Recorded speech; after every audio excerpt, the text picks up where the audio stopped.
Hello guys, आज मैं आपके लिए एक न्यू हिस्टोरिकल चाइनीज ड्रामा का एक्सप्लेनेशन लेकर आ गई हूँ, जो कि एक लड़की के रिवेंज पर बेस्ड है। कहानी की शुरुआत में बताया जाता है कि ये शो एक बहुत ही बड़े से रेगिस्तानी एरिया में सेट किया गया है। इस डेजर्ट में पानी की कमी की वजह से लैंड्स में जंगें छिड़ जाती थी, क्योंकि ये लोग ऐसी लैंड की तलाश में रहते थे जहाँ पर इन्हें ज्यादा पानी मिल सके। इन वॉर्स पे फुल स्टॉप तब लगा जब यहाँ की बड़ी सिटीज ने सब कुछ कंट्रोल में ले लिया। इन 3 बड़ी सिटीज के नाम है युनपे, मेसुए और टियानडू। हुआ यूं जाने लगा कि ये जो बड़ी सिटीज के लॉर्ड हैं, वो छोटे क्लैंस और सिटीज के सबसे ज्यादा खूबसूरत प्रिंसेसेस से शादी करते और बदले में उनके क्लैंस को प्रोटेक्शन प्रोवाइड करते। लेकिन पीस फिर से खराब होने वाला है, क्योंकि डेजर्ट के ऊपर कुछ किताबें हैं जिन्हें डेजर्ट स्क्रॉल कहा जाता है, जिसमें कुछ ऐसी इम्पोर्टेंट इन्फॉर्मेशन होती है कि उसे हासिल करने वाली सिटी पूरे डेजर्ट पे कब्जा कर सकती है। इन किताबों के बहुत सारे वॉल्यूम्स हैं और जिसके पास डेजर्ट स्क्रॉल की सबसे ज्यादा वॉल्यूम होंगे वो सबसे ज्यादा पावरफुल बन जाएगा। इसीलिए युनपे सिटी के लॉर्ड ने खुद की वेडिंग के लिए रेगिस्तान की बाकी छोटी छोटी सिटीज से उनकी प्रिंसेसेस को बुला लिया है, इस चक्कर में कि अगर इनमें से किसी प्रिंसेस ने गिफ्ट में उसे वो डेजर्ट स्क्रॉल दिया तो ये उसे पूरा डेजर्ट ही फतह कर पाएगा। दूसरी तरफ एक और बड़ी सिटी मेसुए में पावर के लिए सिटी के लॉर्ड के भाई ने उसकी जान ले ली और किंगडम पे कब्जा कर लिया। जो सिटी लॉर्ड मर गया, उसकी बेटी शिनबे, उसकी माँ और हेड सर्वेंट जिसे ये लोग मोमो कहते हैं, ये तीनों वहाँ से भाग गए और पनाह लेने के लिए टियानडू सिटी की तरफ बढ़ गए। शिनवे का रिश्ता टियानडू में फिक्स हुआ था, इसलिए इन लोगों को लग रहा है कि टियानडू सिटी इन्हें पनाह देगी। लेकिन मोमो को इस बारे में डाउट है। वो बोलती है कि टियानडू सिटी काफी वक्त से बंद पड़ी है, वो लोग किसी को अंदर नहीं आने देते, ऐसे में पता नहीं वो लोग मानेंगे या नहीं। जिस पर शिनवे बोलती है कि ऐसा कुछ भी नहीं होगा, अभी तक एंगेजमेंट टूटी नहीं है। लेकिन जब ये तीनों टियानडू के गेट पर पहुँचते हैं तो शिनवे और उसकी मॉम वहाँ के गेट पे अपनी आइडेंटिटी बताकर रिक्वेस्ट करती हैं कि इन्हें अंदर आने दिया जाए। ये लोग ये भी बताते हैं कि हमारे पास एक डेजर्ट स्क्रॉल है, अगर हमें पनाह दी तो वो स्क्रॉल भी हम आप लोगों के हवाले कर देंगे। हमें अंदर यहाँ के लॉर्ड को दिखाते हैं, जिसे यूनुक आकर बताता है कि बाहर मेसुए से प्रिंसेस शिनवे और उसकी मॉम हमसे पनाह मांग रहे हैं। वापस शिनवे और उसकी मॉम को दिखाते हैं, यहाँ यूनुक के कहने पे गार्ड्स ने शिनवे, उसकी मॉम, मोमो और गार्ड्स पे हमला कर दिया था। वो तीर चलाने लगे थे, जो देख शिनवे और उसकी मॉम और मोमो तीर शिनवे की मॉम को लग जाता है। लेकिन इतनी तकलीफ में होने के बावजूद उसकी मॉम उसे और मोमो को घोड़े पर बैठाकर भगा देती है और कहती है कि तुम लोग युनपाई चले जाना। शिनवे बहुत ज्यादा रोती है, वो यहाँ से अपनी माँ को छोड़ नहीं जाना चाहती, पर उसे जाना पड़ता है। शिनवे की मॉम को और तीर लग जाते हैं और उसकी वहीं पर डेथ हो जाती है। शिनवे अब मोमो के साथ अपने मॉम डैड की एक कब्र बनाकर वहाँ रिस्पेक्ट भी करती है और प्रॉमिस करती है कि वो मेसुए और टियानडू सिटी से इन सब जिल्लत का बदला लेगी। और जैसा कि उसकी माँ ने कहा था, वो इन सब में युनपाई की मदद ले सकती है। जैसा कि बताया था, युनपाई के लॉर्ड ने मैरिज के लिए छोटी छोटी सिटीज से प्रिंसेसेस को बुलाया है। शिनवे बोलती है कि वो अनाची की प्रिंसेस के काफिले को ढूंढकर उसे इसे साथ ले जाने की रिक्वेस्ट करेगी। शिनवे इस वक्त अनाची की प्रिंसेस की गुलाम तक बनने को तैयार है युनपाई तक पहुँचने के लिए। शिनवे की जो मॉम है उसका ताल्लुक भी इनाची से ही था। अब सीन इनाची की प्रिंसेस बेशुआंग पे शिफ्ट होता है कि लड़की युनपाई जाना ही नहीं चाहती थी। वो अपने देश की प्रोटेक्शन के लिए खुद की कुर्बानी देने में भरोसा नहीं रखी है, इसीलिए वो अपने काफिले से ही भाग जाती है और शिनवे और मोमो से टकरा जाती है। बेशुआंग के पीछे उसके सर्वेंट्स आ रहे थे उसे रोकने, पर वो शिनवे को बोलती है कि ये लोग लुटेरे हैं, इसलिए शिनवे उसकी मदद करने की कोशिश करती है। लेकिन प्रिंसेस का एक सर्वेंट शिनवे को बता देता है कि असल में हम लोग इनाची से हैं और बेशुआंग हमारी प्रिंसेस है, जिसे युनपाई के लॉर्ड के साथ शादी के लिए चुना गया है। जिस पर शिनवे और मोमो तो बहुत खुश हो जाते हैं, क्योंकि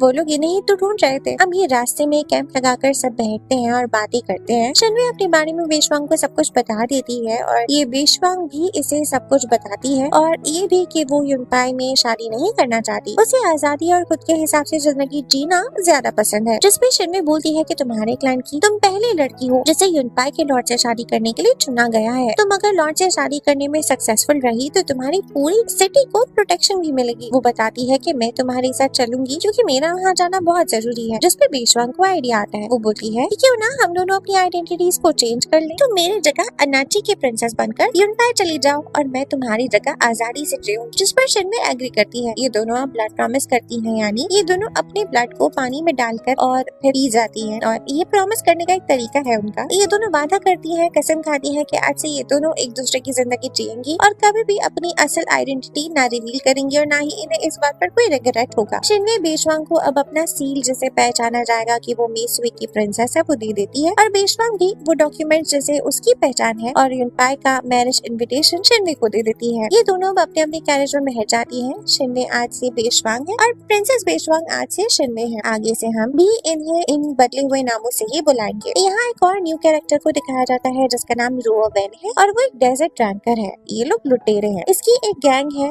रोवेन अभी अपनी गैंग के लोगों के साथ किसी लड़की को ढूंढ रहा था जो कि डेजर्ट की सबसे खूबसूरत लड़की है। उसके पास इस डेजर्ट की सबसे खूबसूरत लड़की की पेंटिंग भी मौजूद है और ये लड़की और कोई नहीं प्रिंसेस बेशवांग है, यानी वही जो पहले शिनवे हुआ करती थी पर अभी उसने नाम चेंज कर लिया है, यानी आइडेंटिटी स्विच कर ली है। रोवेन और उसके आदमियों को कैरेज दिखता है एक लड़की का और ये लोग उस कैरेज को रोक देते हैं। अंदर जो लड़की बैठी थी वो एक स्क्वाड के साथ वैन पे अटैक करती है पर वैन एक बारी में ही उसे पकड़कर बेहोश कर देता है। वो इस लड़की का सारा सामान भी लूट लेता है और अपने गांव चला जाता है। गांव के सभी उसके लौट आने पर बहुत खुश होते हैं। जो भी सामान उसने लूटा था वो सभी गांव वालों में बांट देता है और शिनवे को अपने रूम में ले जाता है। शिनवे ने व्हील वाली हैट पहनी हुई थी। जब वो उस हैट को हटाता है और शिनवे की शक्ल को देखता है तो पता चलता है कि ये पेंटिंग वाली लड़की यानी डेजर्ट की सबसे खूबसूरत लड़की नहीं है। वैन अपने आदमी को भी डांटता है और पोर्ट्रेट वाली लड़की को ढूंढने बोलता है। शिन वैन को बोलती है कि अब तुम्हें पता चल गया है ना कि मैं वो लड़की नहीं हूँ जिसे तुम ढूंढ रहे थे, तो फिर छोड़ दो मुझे। पर वैन नहीं मानता, उसे उसका नाम पूछता है जिस पर वो अपना नया नाम यानी बताती है कि मैं शिनवे हूँ और मैं वैन की औरत हूँ। वो वैन की बहुत तारीफें करती है। उसने असल में वैन के बारे में बहुत कुछ सुना था इसीलिए, पर वो ये नहीं जानती थी कि असल में ये लड़का ही वैन है। वैन भी इसीलिए उसके बिल्कुल करीब चला जाता है जैसे कुछ करने वाला। तभी उसे उसका आदमी आकर बताता है कि इन लोगों ने उस पोर्ट्रेट वाली लड़की को ट्रैक कर लिया है। वैन अब शिनवे को बताता है कि असल में रोवेन मेरा ही नाम है जिस आदमी की तुम बात कर रही थी और उसे बेहोश कर यहाँ से चला जाता है। अब सीन बेशवांग पे शिफ्ट होता है जिसका कैरेज अभी भी डेजर्ट में था। यहाँ एक लड़के को दिखाते हैं जिसे हम पहले भी देख चुके हैं। ये तियांडू सिटी का नॉर्दर्न लॉट है जहाँ पर बेशवांग की मॉम मारी गई थी, पर फिलहाल तो ये लॉट कोई छोटा मोटा कारोबारी आदमी लग रहा है। उसका घोड़ा बीमार हो गया था। वो उस घोड़े को पानी पिलाने की कोशिश करता है पर घोड़ा ये पानी नहीं पीता। तभी ये देख बेशवांग अपने कैरेज को रुकवाती है और इस लड़की के पास जाकर इसे बोलती है कि तुम इस घोड़े पे मेहनत नहीं करो, किसी के गुजर जाने से जिंदगी नहीं रुकती। पर ये लड़का बोलता है कि मेरा घोड़ा अभी जिंदा है। बेशवांग इसे पानी की बोतल देती है और घोड़े को पिलाने बोलती है। घोड़ा पानी पे कोई रिस्पॉन्ड नहीं करता। तभी बेशवांग बोलती है कि जानवर इंसानों को समझते हैं, तुम पियो और फिर इसे पिलाओ। ये लड़का ऐसा ही करता है और अब घोड़ा भी पानी पी लेता है। बेशवांग उसे 10 पानी की बोतल देती है और कहती है कि 5 तुम्हारी है और 5 तुम्हारे घोड़े की। जिस पर ये लड़का बोलता है कि डेजर्ट में पानी सोने से भी ज्यादा कीमती होता है और तुम मुझे 10 बोतलें दे रही हो। वो उसे बहुत थैंक्स करता है। बेशवांग नोटिस करती है कि इस लड़के के हाथ पर चोट लगी हुई है। वो उससे पूछती है कि क्या हुआ, लेकिन ये लड़का बोलता है कि मैं ठीक हूँ। वो बेशवांग को अपना नाम बताता है और बोलता है कि मैं आपका एहसान जल्दी चुका दूंगा। इसका नाम हो चिंग युवान होता है। हम इसे युवान बुलाएंगे जैसे हम रोवेन को वैन बुलाते हैं। युवान अपना नाम बताते बताते बेहोश हो जाता है, इसीलिए बेशवांग उसे अपने कैरेज में बैठा लेती है। युवान को जब होश आता है तो वो देखता है कि बेशवांग डेजर्ट स्क्रॉल रीड कर रही है। वो मन में सोचता है कि इसके पास तो डेजर्ट स्क्रॉल है। वो बेशवांग से उसका नाम पूछता है ताकि शुक्रिया अदा कर सके, लेकिन बेशवांग उसे अपना नाम नहीं बताती है। युवान बोलता है कि अब मैं जाता हूँ, मेरा तुम्हारे साथ रहना तुम्हारे लिए भी खतरा बन सकता है। जब वो कैरेज से उतरता है तो वहाँ कुछ सामान दिखता है उसे। वो जानबूझकर उस सामान से टकरा जाता है और उस सामान को गिरा देता है। सामान उठाने के बहाने वो कुछ कारपेट्स को देखकर बेशवांग को बोलता है कि क्या तुम इनाची से हो और मैंने सुना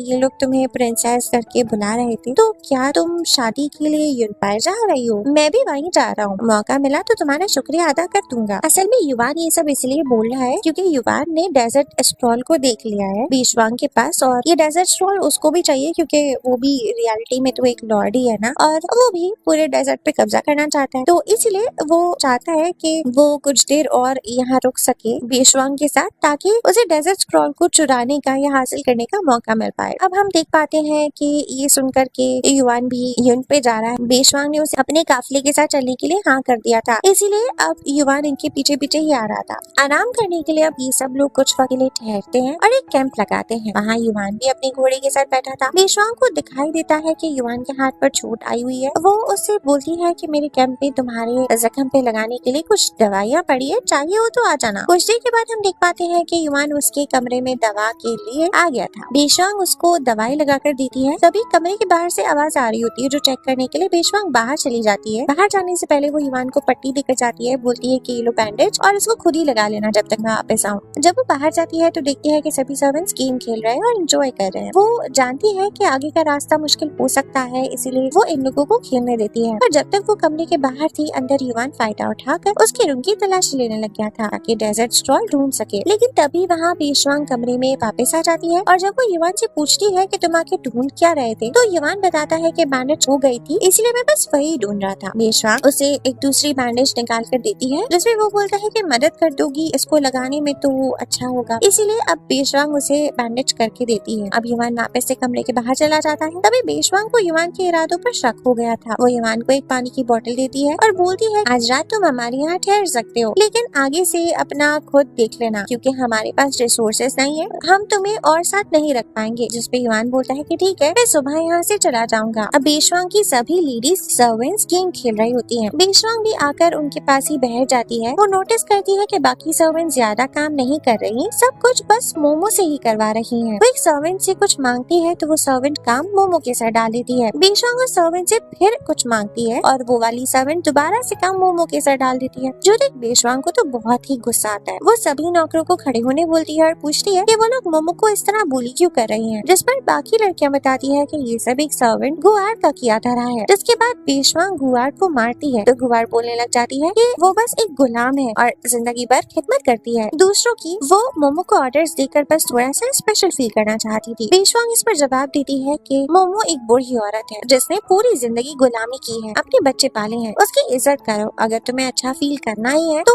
इसका मतलब ये नहीं है कि तुम एक बूढ़ी औरत को परेशान करो। वो वार्न करती है कि आज के बाद कोई भी मोमो को परेशान नहीं करेगा और ये भी बोलती है कि अभी मौका है, जो जाना चाहता है वो जा सकता है, आगे का रास्ता आसान नहीं होगा। ये सब कुछ युवान भी देख रहा होता है दूर बैठा हुआ और बेशुआंग से काफी इम्प्रेस भी होता है। वो बोलता है कि ये काफी कमाल की औरत है। सुबह बेशुआंग और उसके लोग यहाँ से निकल जाते हैं, लेकिन बेशुआंग अपने सर्वेंट को बताती है कि उसे युवान पे शक हो रहा था, इसलिए उसने उसके पानी में नींद की दवाइयाँ मिला दी है। जब तक वो उठेगा हम लोग जा चुके होंगे। युवान असल में ये सब समझ गया था, इसीलिए उसने पानी पिया ही नहीं था। वो सोचता है कि कुछ वक्त के लिए उसे बेशुआंग और उसके लश्कर का पीछा नहीं करना चाहिए, वरना उसे और भी शक होगा मुझ पर। अब बेशुआंग थोड़ा ही आगे जाकर फिर से कैंप लगा लेती है और वहाँ पर ठहर जाती है। वहाँ पर वैन अपने साथियों के साथ आ जाता है। बेशुआंग के सर्वेंट्स आकर बेशुआंग को बताते हैं बाहर डेजर्ट रैंकर्स आ गए हैं, इसीलिए बेशुआंग दुपट्टे से अपने मुंह को छुपाकर वैन से मिलती है। उसको बोलती है ये जो भी सामान हमारे पास है वो हमें यूनपाई में तोहफे के तौर पर देना है। ये मेरे खानदान ने बहुत मुश्किल से जमा करा है, लेकिन फिर भी हम तुम्हें ये सब दे देंगे, पर प्लीज हमारी जान को बख्श दो और हमें जाने दो। वैन बेशुआंग के मुंह से दुपट्टा हटाता है, उसके चेहरे को देखता है और पता लगता है कि वही लड़की है जिसे वो ढूंढ रहा था। वो बेशुआंग से उसका नाम पूछता है, पर बेशुआंग उसे अपना नाम नहीं बताती है और बताने लगती है कि उसके लिए यूनपाई पहुंचना बहुत जरूरी है और ये भी कि ये इसकी फैमिली ने इसे यूनपाई भेजने के लिए अपना सब कुछ दांव पर लगा दिया है। पर वैन बहुत जोर जोर से हंसने लग जाता है, जिस पर बेशुआंग चिल्लाते हुए बोलती है तुम ऐसे क्यों हंस रहे हो, तुम्हें कोई एहसास नहीं है क्या, तुम्हारी कोई फैमिली नहीं है, तुम्हारे कोई पेरेंट्स नहीं है। जिस पर वैन बोलता है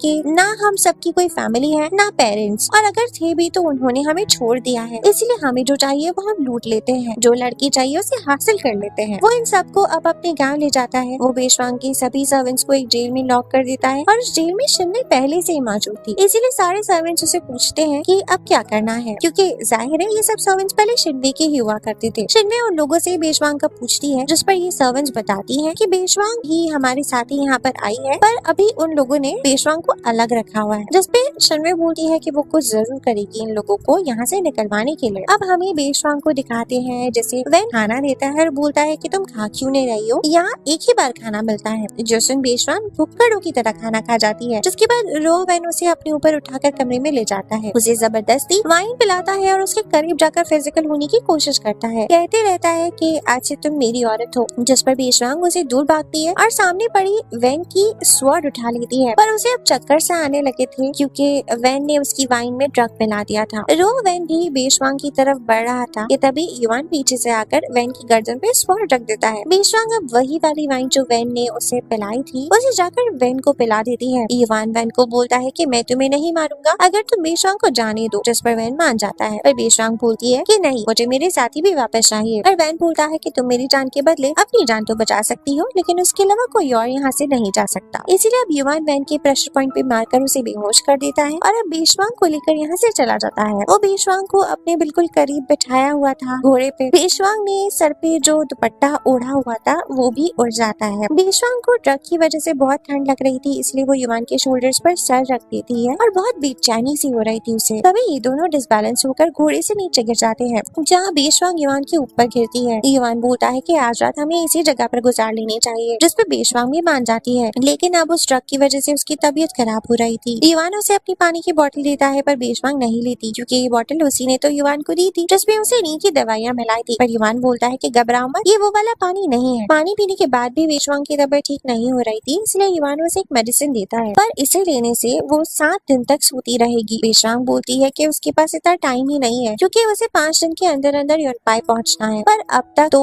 उसके मुंह से भी खून आने लगा था। युवान उसे साफ कर देता है और अब बेशवांग से बिल्कुल भी बर्दाश्त नहीं हो रहा था। वो युवान के करीब आ रही थी। असल में ये ड्रग लेने से इंसान सेक्सुअली एक्टिव हो जाता है। युवान भी बहक रहा था। फिर बेशवांग अपने आप को कंट्रोल करने की कोशिश करती है, लेकिन अब युवान खुद ही उसे अपनी तरफ पुल कर लेता है। अब इनके बीच आगे क्या होगा जानने के लिए आप ड्रामा देख सकते हैं, और अगर मेरी एक्सप्लेनेशन पसंद आती है तो कमेंट में जरूर बताना, तभी ही मैं आगे के पार्ट्स को एक्सप्लेन कर पाऊंगी। एज ऑलवेज आपके सपोर्ट से ही हमें मोटिवेशन मिलती है, तो लाइक शेयर और चैनल को सब्सक्राइब करना ना